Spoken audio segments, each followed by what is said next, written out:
Hey everyone, Nathan here, Absurd Being. Okay, so today's video is all about Freud, and we're going to be covering Freud. We're going to be talking about Freud over two videos, the next two videos. Most of what I'm going to be saying in this video and the next video comes from Derrida's book, Writing and Difference. And in that, it's a collection of essays, and in that book, one of those essays deals with Freud in a little bit of depth.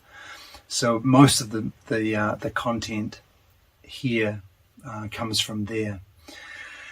And in Writing and Difference, Derrida discusses Freud's account of the psyche by dividing it into two main categories. The first is psychic content, and the second is the psychical apparatus. And so I'm going to tackle both of those over the next two videos. We'll take psychic content in this video, and then we'll deal with the apparatus for it in the next. So yeah, I think let's just head into the first the only section actually, psychic content, psyche.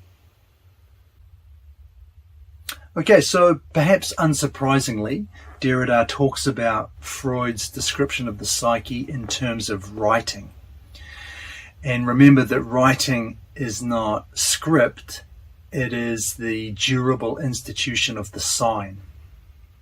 So it's a much broader category, it's more general, and it includes script within this overall category of writing. And writing basically then is anything to do with signification. If you have signification, that for Derrida is writing, and it's originary writing.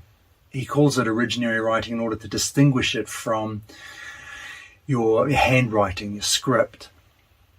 So it precedes that, and in fact it's what is required. It's what script is grounded on. So the psyche comes in then because signification has such an important role in the psyche. For Derrida, the psyche is the form of originary writing par excellence.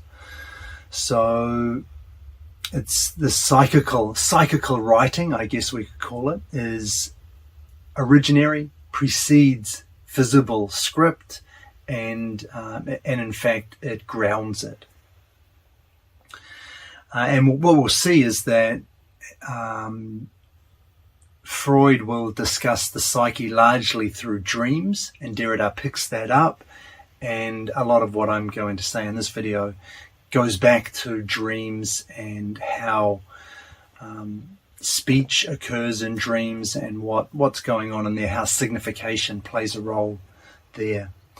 So basically, this whole video, I've just identified some key points regarding the psyche as Derrida sees it in Freud's account. And the first of these is that it goes beyond traditional language. So the writing that is the psyche is, as I said, before words. Well, I said it's before script, but it's even before words, Derrida is saying here. It is metaphonetic, he says, non-linguistic, alogical. So again, not surprising, Derrida is relegating speech to a secondary category, to a derivative notion, and which is inverting the way that we normally treat writing, right? We normally, speech is prior, and then the writing is just a copy of it. And Derrida is doing the exact opposite here, because writing is signification, and signification precedes not just writing, but also speech. It's what makes speech possible.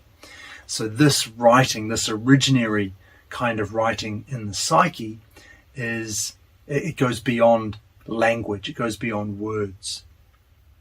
And Derrida says that In dreams, speech it becomes a thing, i.e. an element among other elements to be manipulated to produce the desired expression. And this expression is principally visual images, not words, not speech. So speech becomes just another part, another sign, another form of imagery in a dream, rather than having genuine content, rather than having meaning in and of itself. The words contribute to this overall picture that the dream that's being presented in the dream. And it just becomes another element to be manipulated in order to get that meaning across. So it's not primary when it comes to understanding the psyche through these dreams. Rather, it's just another device that reveals to us the psyche in dreams. It becomes like, color maybe, or the people that appear in a dream. Speech just becomes another part of the dream like that, rather than being a reservoir of fixed meanings that we can manipulate with words. The words themselves are just more devices to be used in the dream. And this, he says, is why dreams require interpretation, which is a kind of cryptography in which signs must be translated into other signs. However, they're translated into other signs without a fixed code. So it's not based in logic or reason. It doesn't have that coherent, ordered structure that we normally think of with language. The elements that dreams work with, instead of relating back to a fixed code like we do with our languages, the elements that dreams work with have arisen over an individual's history. So Derrida says the dreamer invents his own grammar. No meaningful material or prerequisite text exists which he might simply use. So there's a personal element to dreams, and the elements within them, and the signs. And this is why they require interpretation, because there is no standard. There is no, like with the language, with English, you know what words are and what they mean. To a certain degree, there's always ambiguity, but you have that kind of fixed basis. And in dreams, Derrida is saying we don't have that. It's too personal. The elements within it, including speech, have arisen over that individual's personal history. So that's quite nice. The dreamer invents his own grammar. And another key point here is that the psyche, the writing in the psyche, is beyond signification. Or the writing that is the psyche, I should say, is beyond signification. So the elements, they aren't simply taken up by the dream as fixed signifiers referring to transcendental signifieds. Rather, the dream produces the signifiers. That is, it produces what Derrida calls their status as meaningful. And to a certain extent, this means that they aren't really signs at all. They, in a manner of speaking, have escaped the bounds of signification. They, rather than signifiers referring to these, a signifier referring to a signified, the signifier itself appears as meaningful because it's just another element. It's just another sign in the overall picture that is the psyche, the overall form of writing that is the psyche. So there's a way in which we can kind of see this as a step beyond signification, because it doesn't reduce to signifier referring to a signifier where the meaning is in the signified, and the signifier can just function as a pathway, a conduit to that meaning. Rather, the signifier itself is being produced as meaningful. And that's, as I said, because it doesn't contain or lead to meaning that's separate from it. The meaning is wrapped up within that signifier as it is. It's just another element within the psyche. And that leads us to the next key point, which is the impossibility of translation. So, having stepped a little bit outside the bounds of signification means that the possibility of translation is eliminated, or at least limited, precisely because, like I said, there's no transcendental signified. A system of translation is possible only if a permanent code allows a substitution or transformation of signifiers while retaining the same signified, always present despite the absence of any signifier. So dream symbols and meanings can't be translated from one person to another because there is no general system of signification or permanent code, as Derrida says in that quote, that one can apply to all dreams. And another way to think about this, and what I've already intimated before, is that dreams are highly individual, they're highly personalized. And that's because they reflect a highly individual, personalized psyche. In order to translate dreams and the meanings of dreams, the interpretations of dreams, as Derrida is saying, it's almost impossible because it's just so individualized. And just a little side note here, broadly speaking, Derrida believes that the translation of actual texts, of actual books, into other languages is also impossible, at least without loss.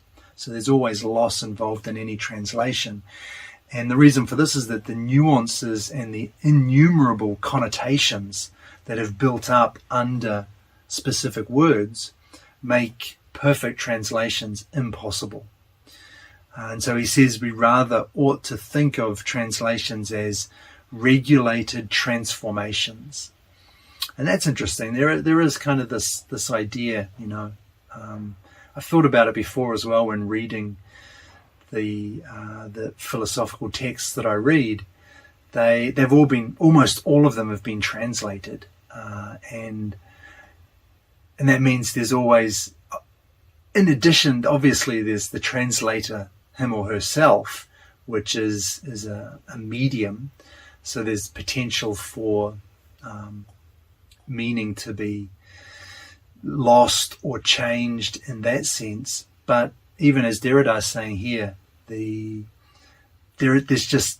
a sense that comes with language that it's almost impossible to convert, to translate into a different language without changing, even if it's just slightly, but without changing the kind of the tenor, the tone of the writing. You might get the literal meaning, but there's always variation, there's always difference. And I suspect anybody who's bilingual or trilingual and reads a text in its original and then in a translated form, I'm pretty sure, and I have heard this before, that they do feel that there are some significant differences, that's just the way it is. It's not so serious, I think, because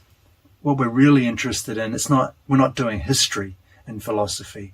We're not really, what's less important is what the philosopher him or herself thought, but what's more important is the ideas, the philosophy behind their texts.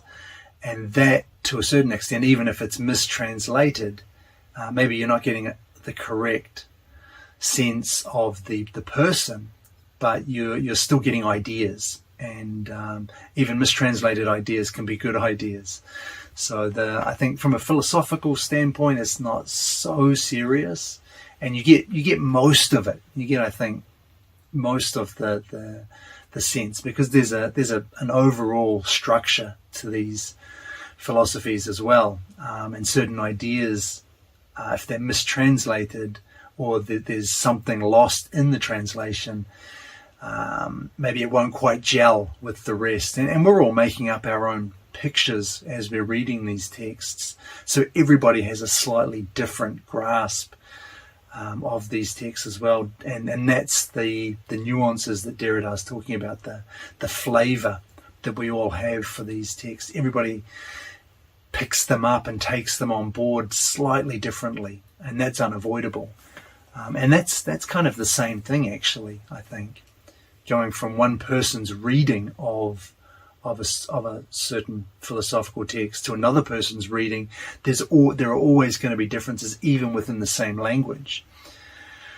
So that's kind of a broader discussion that can be had there. But anyway, that was just a side note I wanted to point out. This notion of the impossibility of translation carries through for Derrida to texts as well. So the impossibility of translation, there is an objection that one might raise to this, and that's that Freud did actually propose many codes for dream interpretation. And we do have a lot of,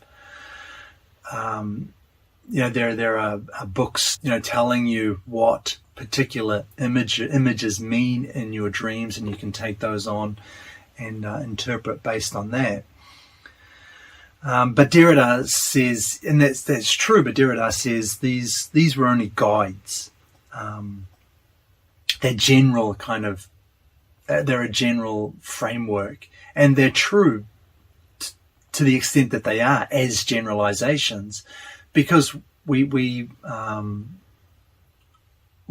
brought up in the same society, in the same culture, so we attribute similar meanings to certain images. So there is kind of a broad base of commonality between people of a shared culture. But still, these were only guides, Derrida is saying.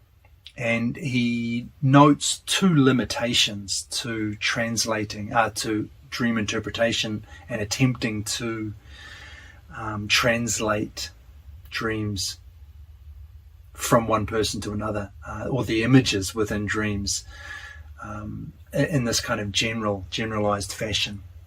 The first limitation is horizontal, and this relates to the what Derrida calls the materiality of verbal expressions, and this is things like the example Derrida gives is sonority, so the loudness of the speech, how loud it is or how quiet it is. That is something that can't be translated. It's something that it means something to you in your dream if someone is speaking quietly, whispering, or someone speaking loudly, and that is something that has to be factored into it, and that can't kind of find expression in a kind of translating dictionary. Things like sonority, other things we might imagine, maybe intonation, the speed of the speech, those things that relate less to the words themselves and more to how those words are delivered. And these things, Derrida says, can't be translated without loss. And Derrida says, since the materiality of the signifier constitutes the idiom of every dream scene. Dreams are untranslatable. So the materiality of the materiality again means the how, I guess, of something rather than the what. So those what's the word I'm looking for? Non-quantifiable, those qualitative aspects, the subtle differences that you kind of pick up on almost unconsciously, but you get a sense, you get a feeling for what is happening here, and it's those subtle features that make dreams untranslatable or not translatable without loss, at least. So that's the horizontal limitation, the materiality that makes up signifiers. And the other limitation is vertical. And this refers to the movement from the unconscious to the conscious. And this, Derrida says, is never a simple translation. The conscious text is thus not a transcription because there is no text present elsewhere as an unconscious one to be transposed or transported. There is no present text in general, and there is not even a past-present text, a text which is past as having been present. The text is not conceivable in an originary or modified form of presence. The unconscious text is already a weave of pure traces, differences in which meaning and force are united, a text nowhere present, consisting of archives which are always already transcriptions, originary prints. Everything begins with reproduction, always already, repositories of a meaning which was never present, whose signified presence is always reconstituted by deferral, nachträglich, belatedly, supplementarily. Okay, so there are about 4 things I want to go through, pick out in that quote and just drill down on a little bit. The first is the role of the unconscious that this suggests. So horizontal limitation was concerned with translation from one person to another, the idea that there is a kind of repository of meanings which we can apply to different people. And vertical limitation concerns translation within a single individual from the unconscious to the conscious. And what's important about that is the idea, Derrida is introducing the idea here that the unconscious is the ground for the conscious. And we'll talk about this more in the next video. But I just wanted to make that point salient here.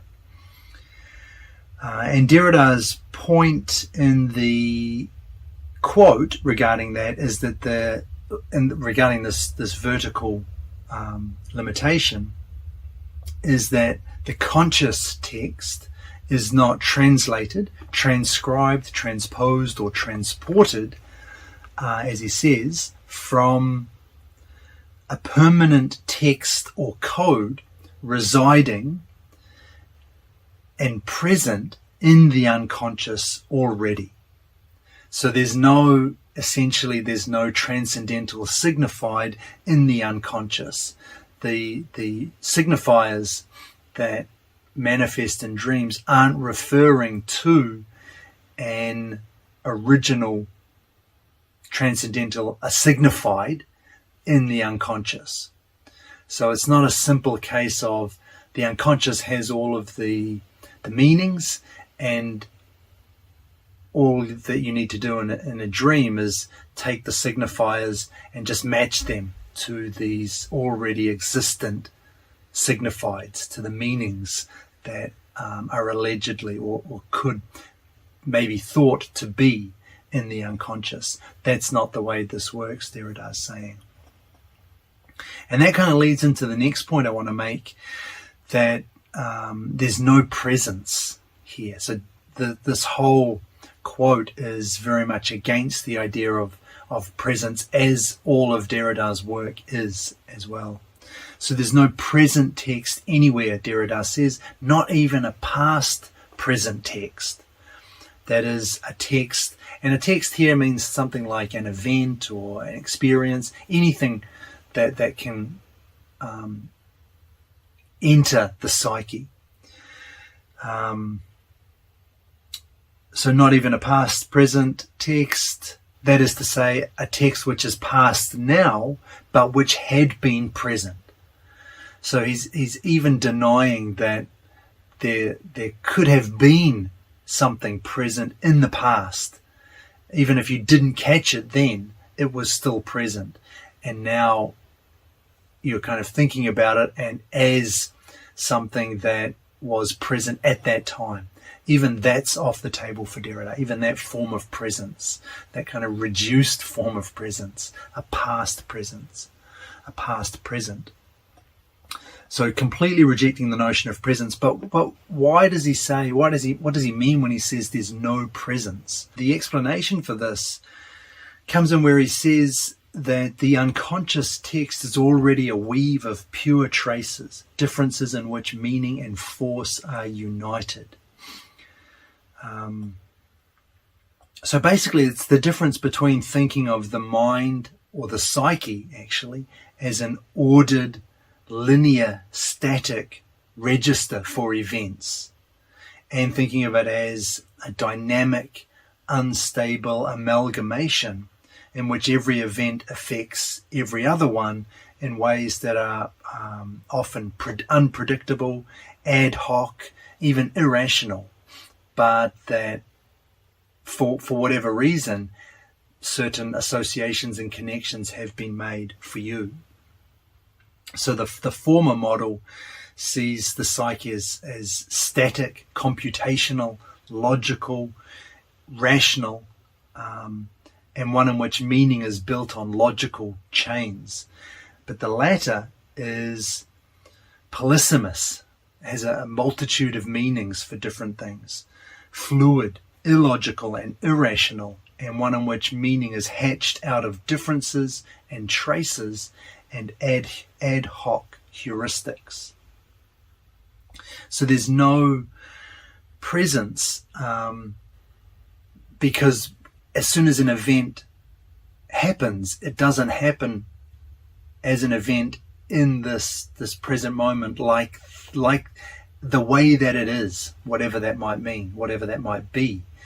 There is no present event because as soon as it happens, it is amalgamated into a psyche which doesn't record things like a computer does with a date stamp and a time stamp. Rather, it gets sucked into this maybe it's going too far, but it gets sucked into this whirlpool that is the psyche, and in which it immediately blends with other things. It's picked up, it's connected to other events, it acquires meaning based on past events, and there's no sense in which you can say this particular event happened at this particular time in the present, because for the psyche, a present event just doesn't exist. It's as soon as it's experienced, in order for it to be experienced, it has to be taken up and absorbed, and that's what it is for it to be experienced. So as soon as it's experienced, it's already a part of you. It's already merged and blended with all the other parts, and that for the simple reason that it has to be interpreted. It has to be again, to be experienced. It has to have meaning, and so it gets incorporated immediately as a part of what it is just to be an experience. So an event kind of happening in the present doesn't exist, because for an event to happen, it already is blended in with the rest of the psyche. And again, the best analogy, I think, is to think of a computer which records events as they happen with a date stamp and a time stamp. And the mistake is in thinking that that's how we operate as well. And, that computational theory of mind, the mind is not a computer. The mind is not software. The brain is not hardware. This is a mistaken analogy that leads to that leads to, I think, all manner of silly ideas about what the mind is, what consciousness is, what human beings are, the psyche. If we think of ourselves as computers, we get a picture of ourselves that doesn't resemble the actual fact, and this, I think, is an extension of that. So there's no presence anywhere in this for Derrida. And my third point related to that quote is that, and this is very closely related, that there's no originary text. So Derrida says the text is always already a transcription. Everything begins with reproduction. And this is because every event or experience, as I mentioned just before, every event or experience gets interpreted. Nothing is taken in or imprinted with objective, impersonal fidelity. But, and this is the key point here, this is because there is no objective, impersonal fidelity. There is no meaning in the natural world. And this brings us back to another one of Derrida's main points. There's no capital T truth, which we just read out of the situation, which we just pick up, we passively receive and can observe. Everything is interpreted. And it's just what it is for something to be a thing. It is for it to be interpreted. There's no other way for an event to be an event or an experience to be an experience. And in that sense, then, Derrida is saying there's no originary text because everything is always already interpreted. As soon as it becomes a thing, it's been interpreted. It's lost its that original impersonal fidelity, which it had because it wasn't even an event at the time. If it's impersonal, if it's completely objective, it has no meaning. It's not an event. It's not an experience.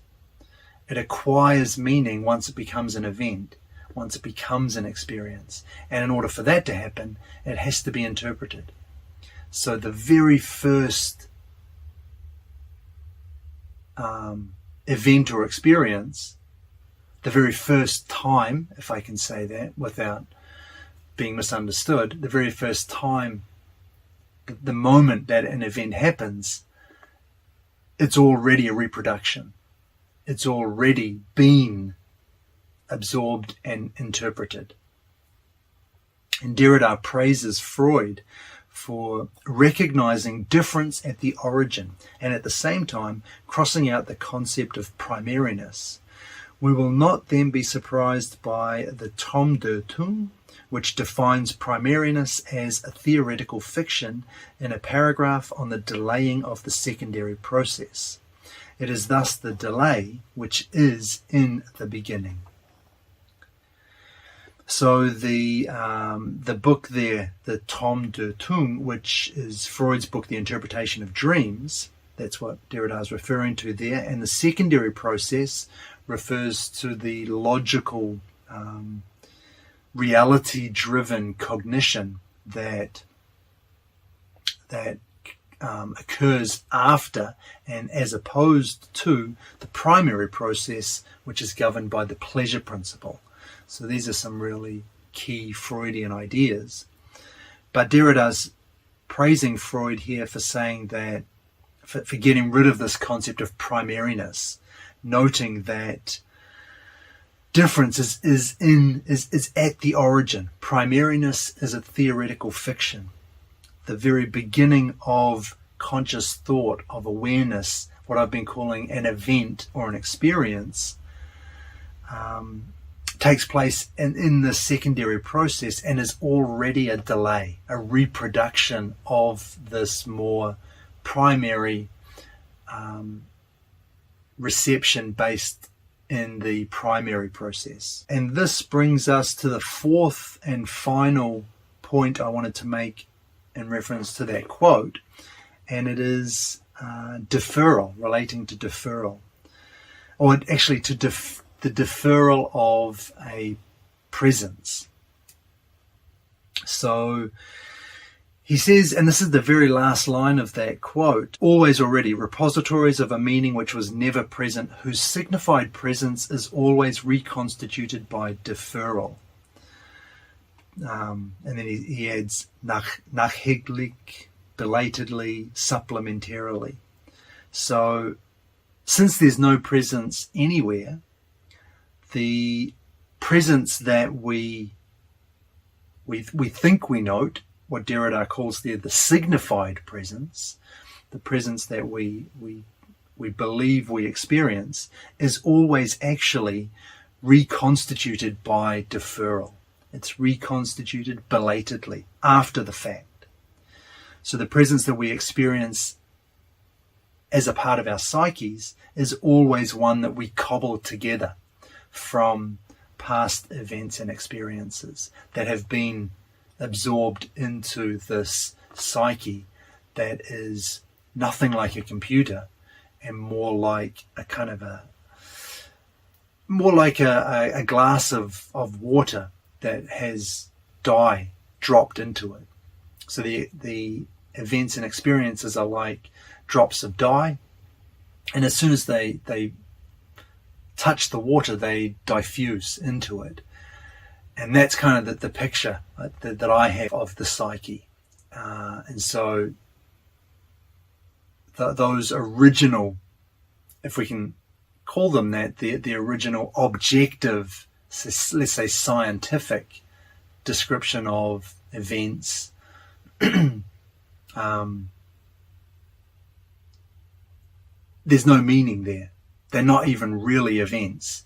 There's no meaning in the natural world. It's only once they become absorbed into a psyche, and they don't get absorbed in neat ordered layers which record when they happened and which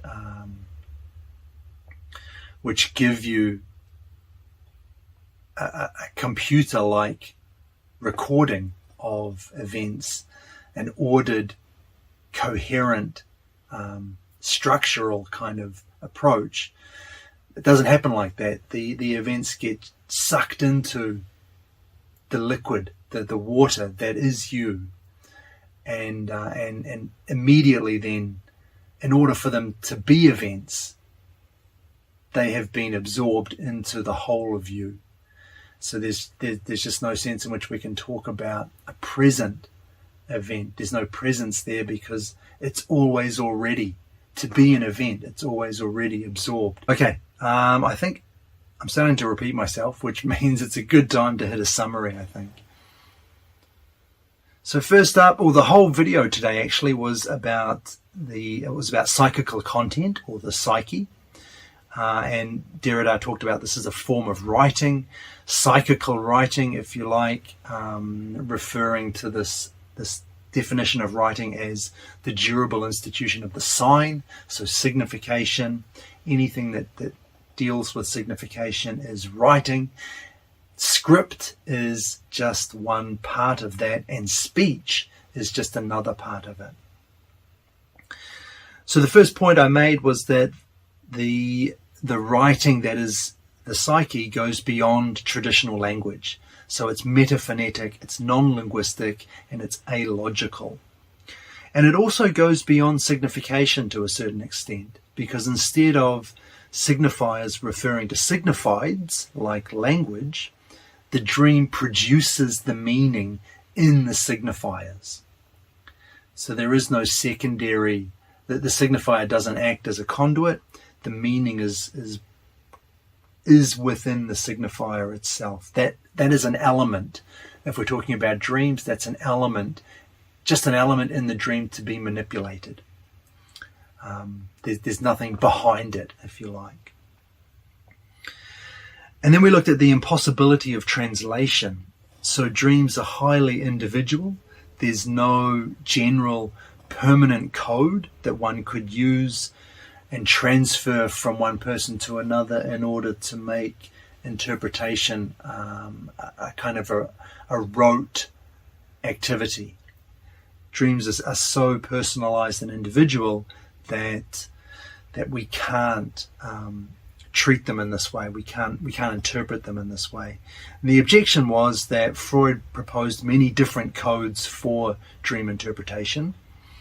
And Derrida agrees, but these were guides, he says, and he points out two limitations. The first was the horizontal limitation, which referred to the materiality of verbal expression and in general of any signifier. So regarding verbal expression, Derrida pointed to things like the sonority, and I added things like the intonation, the cadence, the speed of the speech, but essentially the how of the signifier, not the what. That's what's important, and that's what's untranslatable. That has to be understood by the individual. It has a personal meaning. And the second limitation was a vertical one, and this referred to the movement from the unconscious to the conscious.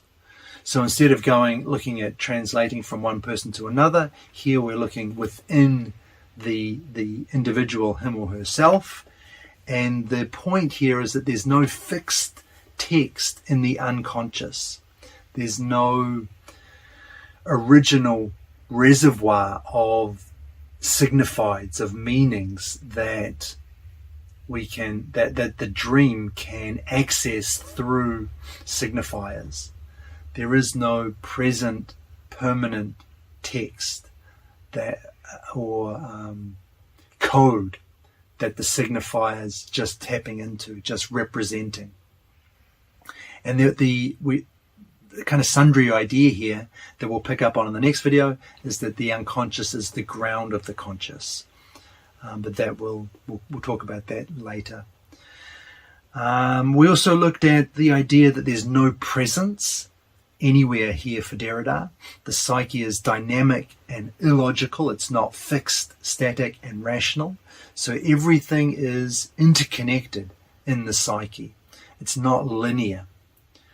And this means that meaning is derived from differences and traces within this flux. So there's no presence because every event and experience enters the psyche, which is a whole, which is an integrated whole in which all of the parts interpenetrate, like the glass of water with dye being dropped into it. There's no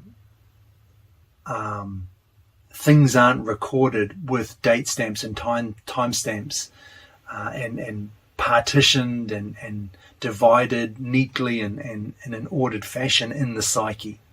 That's not the way it works. And if you don't have that, you don't have a presence anywhere, because it's just one big whole. Everything is always present in a way. But if everything's always present, then there is no presence.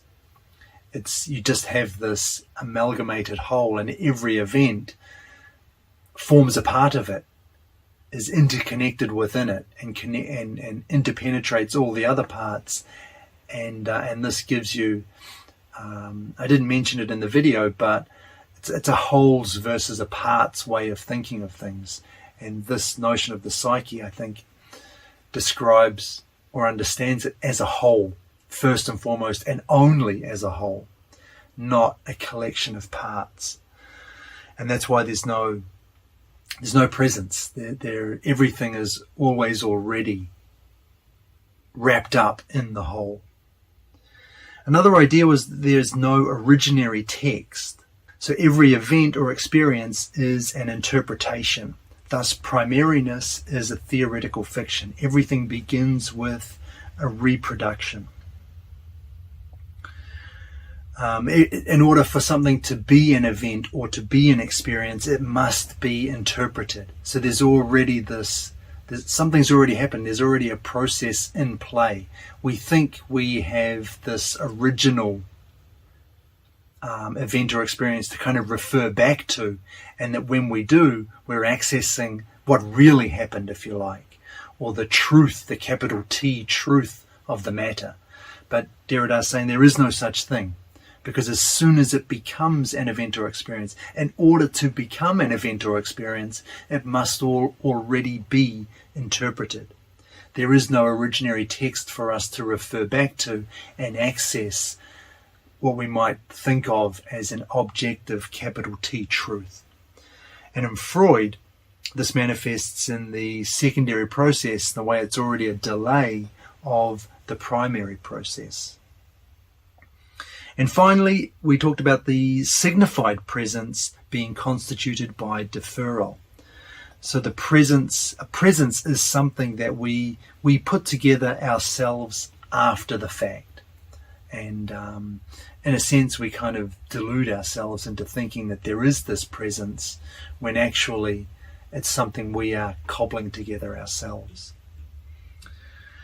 Okay, and that is where we will finish up today. So in the next video, we'll look at the psychical apparatus, which is, so if this video was the content of, that is the psyche, in the next video, we'll look at kind of the workings of the psyche, or how the psyche arises in the first place.